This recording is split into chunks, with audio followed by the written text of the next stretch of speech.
Welcome class 6 in online classes of science. कैसे हैं बच्चों? ठीक है आप लोग? Hello, I am K N Mishra, your science teacher. Again welcome all of you in online classes. Class we are studying body movement, और इस body movement chapter में बहुत सारे मूवमेंट्स हम लोग पढ़े हैं। हम लोग बोन्स के बारे में पढ़े, हम लोग जॉइंट्स के बारे में पढ़े, हम लोग कार्टिलेज के बारे में पढ़े, बहुत सारे हम लोग स्केलेटन के बारे में पढ़े, हम लोग रिब केज के बारे में पढ़े, बैकबोन के बारे में पढ़े, और ढेर सारे मूवमेंट्स जो हमारे भीतर होते हैं वो कैसे होते हैं इनके बारे में हमने पढ़ा। अब हम लोग पढ़ रहे हैं मूवमेंट इन वेरियस एनिमल्स। इसमें गेट ऑफ एनिमल्स टॉपिक में हम लोगों ने पढ़ा है सबसे पहले मूवमेंट इन अर्थवर्म। अर्थवर्म कैसे मूवमेंट करता है ये हमने आपको बताया था, एक बार और आपको बता दे रहा है। इस तरीके से यहाँ पे वो सॉइल को पकड़ता है, ये वाला पोर्शन उठाता है, ये वाला पोर्शन पे यहाँ रखता है, इसको ऊपर उठाता है। इस तरीके से हमेशा मूवमेंट होता है अर्थवर्म में, यहाँ से यहाँ, यहाँ से यहाँ, यहाँ से यहाँ, यहाँ से यहाँ, यहाँ से यहाँ। इस तरह का मूवमेंट हमेशा होता है अर्थवर्म में, मस्कुलर मूवमेंट। ठीक है जी। ऐसे ही उसके बाद स्नेल में मूवमेंट हम लोगों ने पढ़ा है। स्नेल में याद करिए, ग्लास पे रख करके स्नेल को जब मूव कराया गया था। अब हम लोग थर्ड एनिमल में मूवमेंट पढ़ेंगे, वो है मूवमेंट इन कॉकरोचेस। कॉकरोच में मूवमेंट कैसे होता है ये हम जानेंगे। इसके बारे में एक एक्टिविटी बच्चों दी हुई है आपकी बुक में, activity 8.8। Open your book at page number 116, page number 116, movement in cockroaches. You might have seen a cockroach. Cockroaches are a common sight in our houses during the summer months. They are mostly found in dark, moist and warm places.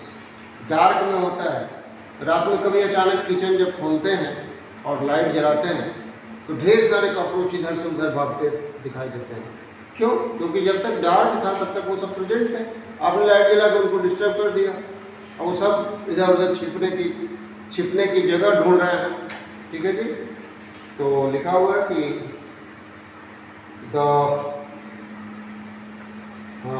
Cockroach के बारे में, warm place पे रहते हैं ये। Cockroaches walk and climb as well as fly in the air. Walk भी कर सकते हैं, क्लाइंब भी कर सकते हैं और फ्लाई भी कर सकते हैं। इतनी एबिलिटी है इसके पास।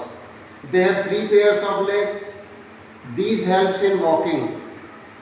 Legs से अपने ये walk करता है। The body is covered with a hard covering which is known as skeleton. और इसके skeleton, इस skeleton को हम कहते हैं एक्सोस्केलेटन। जो बॉडी के बाहर skeleton हो वो एक्सोस्केलेटन, और जो हमारी बॉडी के भीतर skeleton हो वो हमारा एंडोस्केलेटन।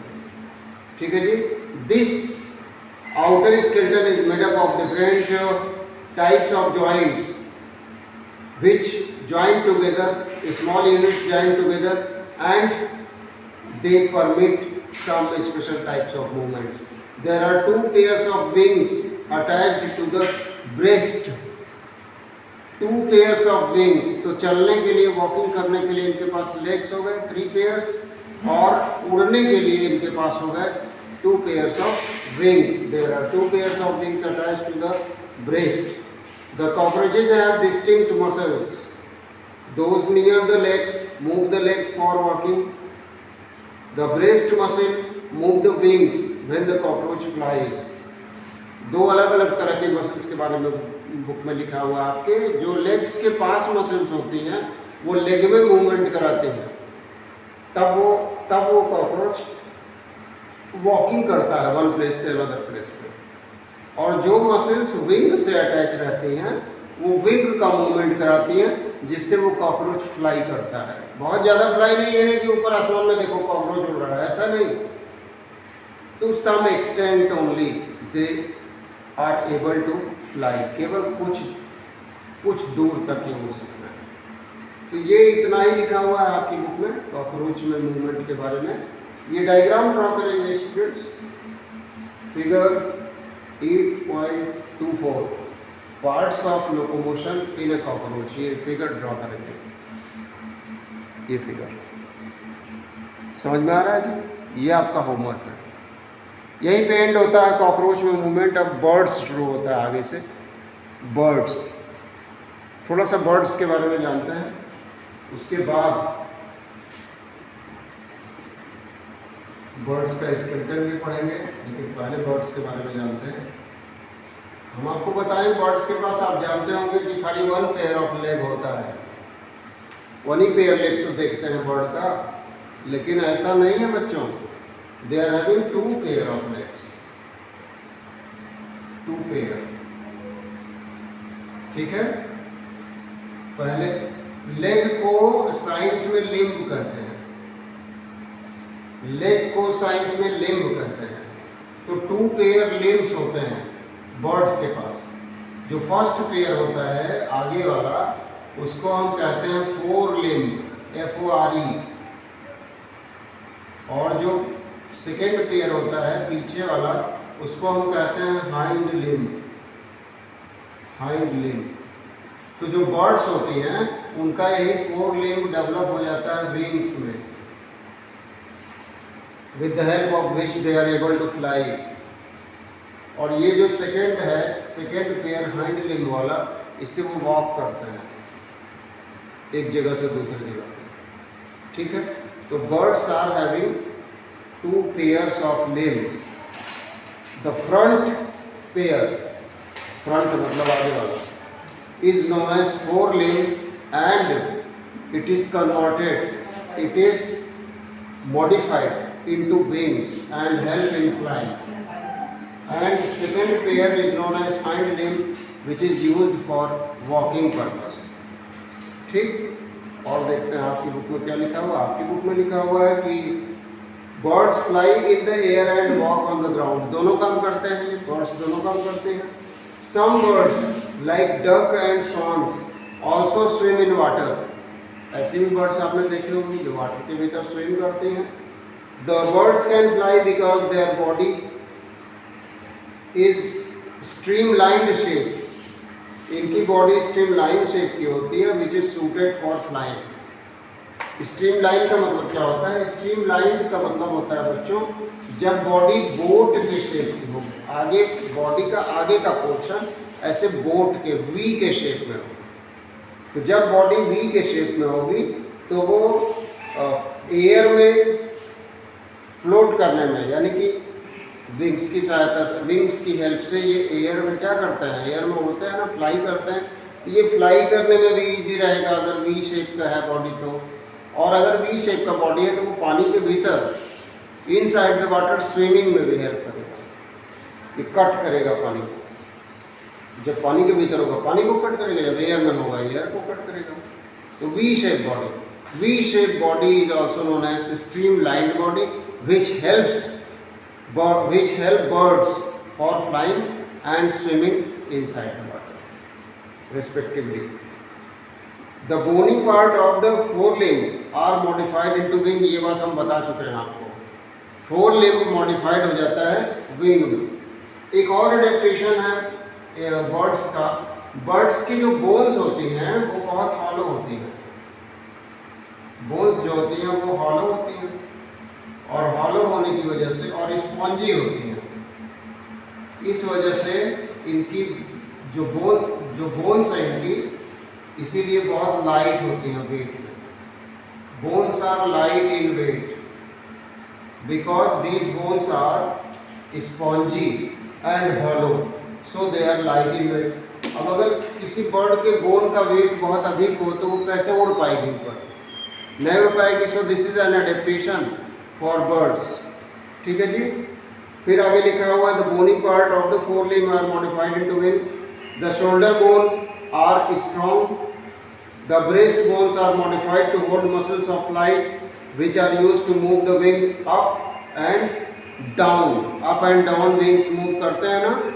इसके बाद आपकी बुक में नेक्स्ट पेज है 117। The lungs have air sac which not only makes the body light and buoyant but also increases the oxygen supply when flying। तो लंग्स जो होते हैं इनके, बर्ड्स के पास जो लंग्स होते हैं उनमें एयर सैक्स होते हैं। इन्हीं एयर सैक्स में एयर फील्ड होते हैं। और जितना ही ज़्यादा एयर किसी के लंग में आएगा ब्लड के थ्रू उतना ही ज़्यादा ऑक्सीजन हमारे बॉडी पार्ट में जाएगा। तो बर्ड्स के बॉडी पार्ट में बहुत ज़्यादा ऑक्सीजन जाता है, क्योंकि उनको ऑक्सीजन की बहुत ज़्यादा नीड होती है जब वो फ्लाई कर रहे होते हैं तब।